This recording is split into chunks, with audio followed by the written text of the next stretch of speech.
반갑습니다, 여러분. 잘 지내셨죠? 7월 15일입니다. 7월의 세 번째 일요일이에요. 2018년. 지난 주간은 날이 참 좋았어요. 그래서 아침에 선선하고 낮에는 해가 따끈하고 그리고 습도도 그렇게 많지 않았고요. 근데 오늘은 아침부터 좀 습하던지 썬더스톰 온다 그랬는데 아직 안 오네요. 다음 주도 이와 좀 비슷하다고 합니다. 가끔 소나기가 내리게 된다고 하고요. 그것도 흔히 우리가 말하는 집중호우입니다. 게릴라성 호우 이런 거죠. 한 번에 그냥 막 쏟아붓는 거예요. 지난번에 아이들 집에 데려다 주느라고 제가 맨체스터 쪽으로 버스를 운행하거든요. 근데 맨체스터 쪽으로 이렇게 쭉 가는데 갑자기 비가 쏟아진 거예요. 막 그냥 쏟아진 정도가 아니라 막 붓더라고요.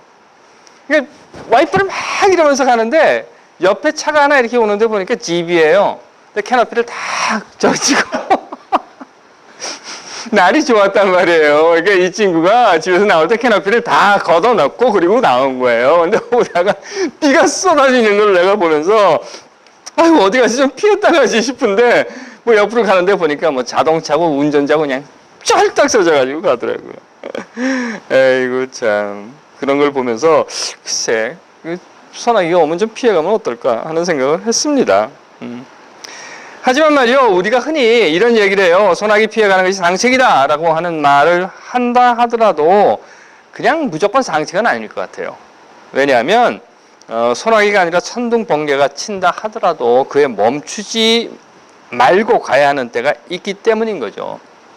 이런 거예요. 굳이 그 소나기를 다 맞아가면서라도 가야 하는 이유가 있다는 것. 하지만 그렇다고 해서 매번 다 그런 거는 아닌 것 같아요.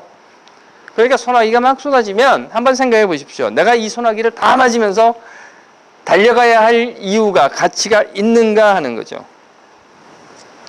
글쎄요. 집중호우가 예상되는 그런 한 주간이 이제 또 다가오는데요.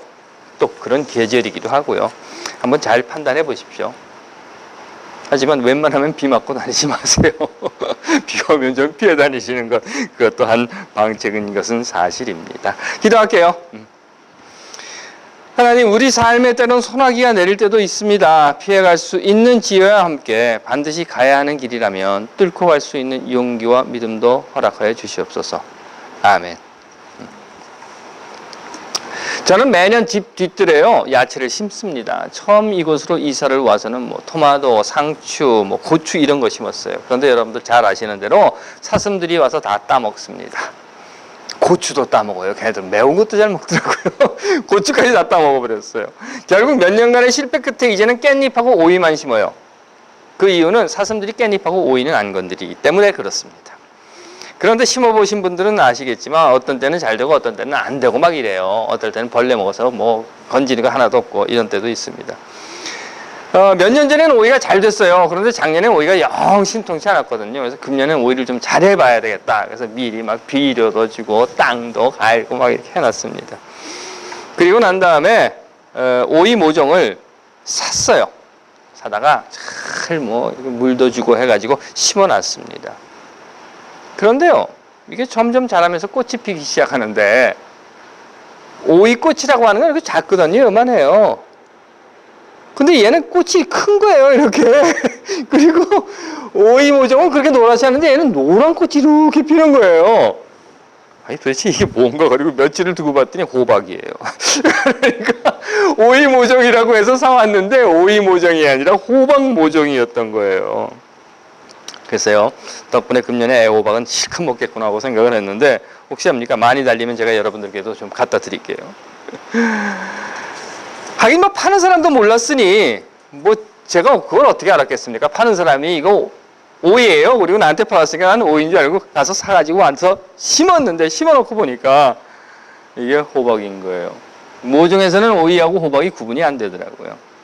글쎄요, 우리말에 그 될성 부른 나무는 떡잎부터 알아본다라고 하는데 이게 오이일지 호박일지는 떡잎부터 나는 못 알아보겠더라고요. 또 제가 여러분들 잘 아시는 대로 뭐 쓸데없는데 매우 궁금해합니다. 그래서 찾아봤어요. 도대체 오이하고 호박하고 뭐가 다른가. 그랬더니 이것이 다 똑같은 박과 식물이랍니다. 주로 열대와 아열대에 분포하고 있으며 세계적으로 약 100속의 860여 종이 알려져 있는데 호박, 오이, 수박, 참외, 수세미가 다 여기에 속한다는 겁니다. 그러니까 이게 무슨 말인가 하면요. 근본은 같은 거라는 거예요. 그런데 이 같은 근본으로부터 갈라져 나와서 어떤 건 오이고 어떤 건 호박이고 이렇다는 겁니다. 근본은 같다는 거죠. 하지만 거기에서 갈라져 나와서 오이도 되고 호박도 되고 수박도 되고 참외도 되고 수세미로 바뀐다는 겁니다. 글쎄 그 이유는요. 저도 잘 모르겠어요. 뭐 기후나 지역이나 아니면 무슨 뭐 환경의 변화든지 아니면 해성 충돌이든지 그건 모르겠지만 여하튼 간에 이게 바뀐 거예요. 그래서 그 바뀐 모습으로 살아남을 수 있었던 겁니다. 혹시 그 박과 식물이요. 처음에 있었던 그 박과 식물이 난 변하기 싫어. 그래가지고 그냥 박과로 있을 거야. 라고 아무것도 변하지 않은 상태로 고집을 피우고 있었다라고 하면 그래서 변화되지 않았다라고 하면 오늘날까지 살아남을 수 있었을까 하는 생각을 해봤어요.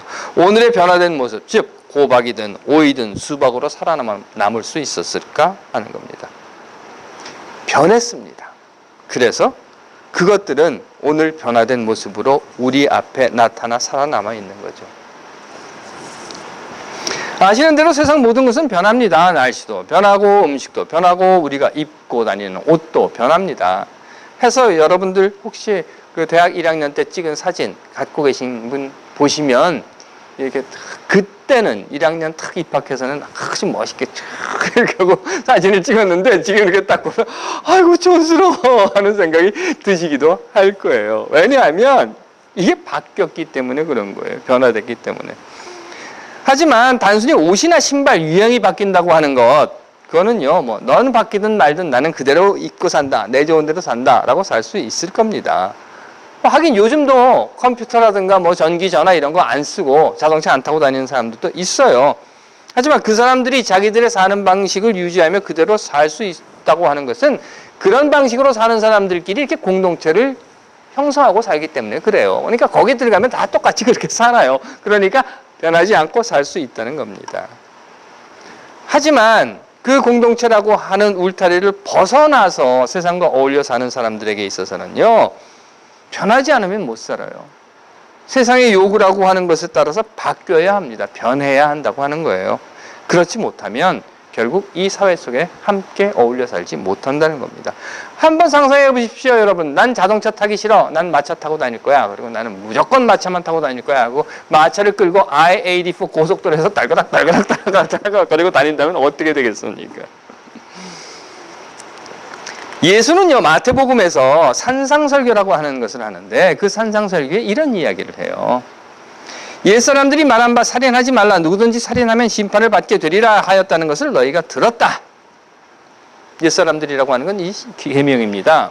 그 근원은 십계명이고요. 십계명에 이 말이 있어요. 살인하지 말아라. 사람 죽이지 마라 라고 하는 게 있어요. 하지만 내 입장에서, 그러니까 예수예요. 내 입장에서, 내 생각에서 내가 너희들에게 이야기하는 것은 사람을 이렇게 해서 죽이는 것, 뭐 총으로 쏴서 죽이든 어떻게든 간에 물리적으로 죽이는 것, 그것만이 죽이는 것이 아니라 형제에게 노하는 자, 그러니까 화를 내는 자마다 심판을 받게 될 것이고, 형제에 대해서 라가라 하는 자, 라가라고 되어 있는데 이게 아람어로 욕이랍니다. 어떤 욕인지는 정확히는 모르겠어요. 그래서 공동 번역에서는 미친놈 이렇게 해석을 했는데요. 여하튼 형제에게 이렇게 욕을 하는 자, 또는 형제에게 미련한 놈이라고 하는 자는 지옥불에 던져질 것이다 라고 해석을 합니다. 가만 생각해 보니까 난 참 지옥불에 많이 던져지겠다 싶기는 해요. 여하튼 간에 또 이어서 간음에 대해서도 예수는 이렇게 해석을 하는 거예요. 간음하지 말라 하는 것을 너희가 들었다. 그렇죠. 십계명에 나와요. 간음하지 말아라. 하지만 내가 내 입장에서 너희에게 재해석을 해서 새로운 의미로 이야기하거니 음욕을 품고 여자를 보는 자마다 이미 간음한 자다라고 하는 겁니다. 해석의 문제인 거죠. 계명에는, 십계명에는 거기는 살인하지 말라고 되어 있어. 그러니까 살인, 말 그대로 사람을 죽이는 것, 그것만 하지 않으면 된다라고 했던 것이에요. 하지만 예수는 그래, 살인하지 말라고 했어. 물리적으로 사람 목숨 빼앗는 일 하지 말라고 했어. 물리적으로 사람을 죽이면 안 된다라고 했어. 하지만 그것만이 사람을 죽이는 건 아니야. 물리적으로 그 생명을 빼앗지 않는다고 해서 화를 내고 욕을 하고 미련하다고 하는 것으로 생명을 빼앗는 것, 즉 사회적으로 그를 매장시키고 빼앗는 것 역시 살인이다 라고 해석을 했던 겁니다. 간음에 대해서도 마찬가지예요. 역시 간음하지 마라 10계명에 나와 있습니다. 간음, 즉 물리적으로 간음을 하지 않는 것을 계명을 지키는 것이다 라고 당당하게 외쳤던 그들을 향해서 손으로 몸으로 간음하지 않으면 괜찮아 라고 해석을 했던 그 율법주의자들에 대해서 예수는 새롭게 변화된 해석을 해주는 겁니다. 그건 뭔가 하면 아니야. 네가 손으로 몸으로 그게 아니라 내 마음에 이미 음욕을 품은 상태로 누군가를 쳐다본다고 하면 그게 간음한 거야 라고.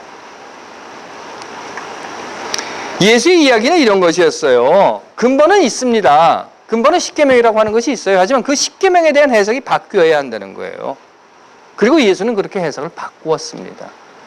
그리고 예수의 이 해석의 변화가 마침내 기독교라고 하는 변화된 종교의 모습으로 오늘까지 살아남게 했던 겁니다. 만일 예수가 그저 유대인들이 늘 해석하는 그 십계명의 해석을 그대로 가지고 있었다면 아마 오늘까지도 그저 예수를 따르는 몇몇 추종자들이 유대교의 한 분파로 남았거나 아니면 이미 2000년 전에 소멸되고 말았을 거라는 겁니다. 하지만 예수는 새로운 해석을 해줍니다. 변화된 해석을 해줍니다. 그리고 그 변화된 해석에 따라서 우리들이 기독교라고 하는 새로운 변화된 종교의 모습을 얻게 되었던 겁니다. 기무사 계엄령 문건 여러분들 많이 들으셨을 거예요. 최근 논란이 매우 심각하게 일어나고 있습니다. 저들은 이렇게 말을 해요. 뭐라 그러는가 하면 검토한 것뿐이야. 뭐 검토도 못하냐 이러는 겁니다.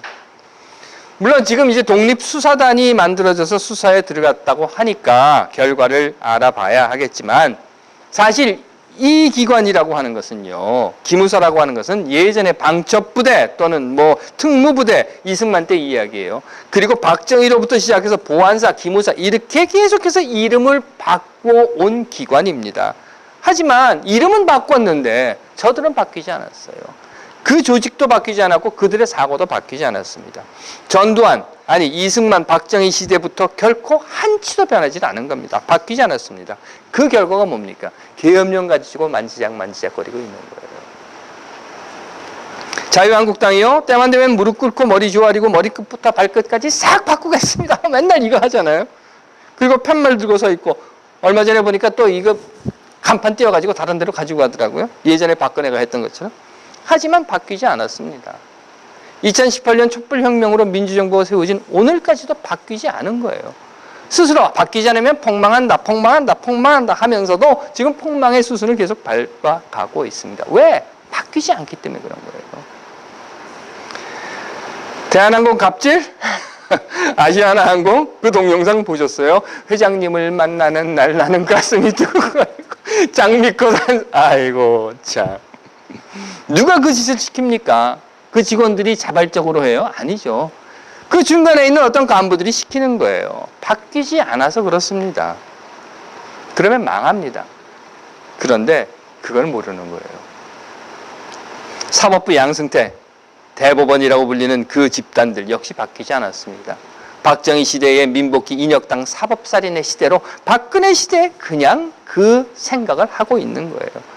국민의 의식이 바뀌고 판사들의 성향이 바뀌고 수준이 바뀌었어요. 하지만 그 조직이 바뀌지 않는 겁니다. 그 결과가 결국 재판 거래 이런 것으로 나타났고 지금 도망다니고 쫓겨다니고 하고 있는 것입니다.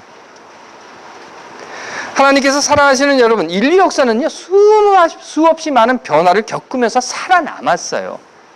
계속해서 변화했기 때문에 살아남았습니다. 만일 변화하지 못한다고 하면 예수의 율법에 대한 해석의 변화가 없었다면 오늘날 기독교가 있을 수 없었던 것처럼 정치 제도든 또는 경제 형태든 그래서 민주주의라고 하는 사회주의라고 하는 공산주의라고 하는 자본주의라고 하는 그것에 굳어 있지 않고 그것이 수정자본주의로 수정사회주의로 또는 그것보다 한 걸음 더 나아간 모습으로 계속해서 변화되었기에 오늘까지 인류가 이 땅 위에서 살아남을 수 있었던 것입니다.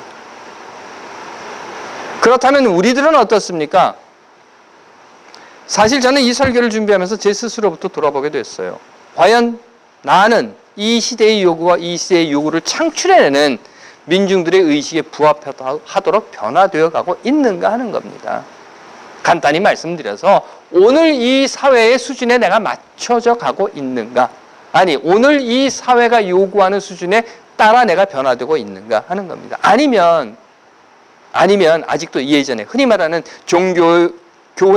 교회와 종교의 절대주의 속에 그냥 푹 담겨 그곳에서만 만족하고 허우적거리고 있는 것은 아닌가. 신앙의 문제뿐만 아니라 내 삶의 모습에서도 아직도 그 개꼬라지보다도 못한 무슨 뭐 나이 든 것.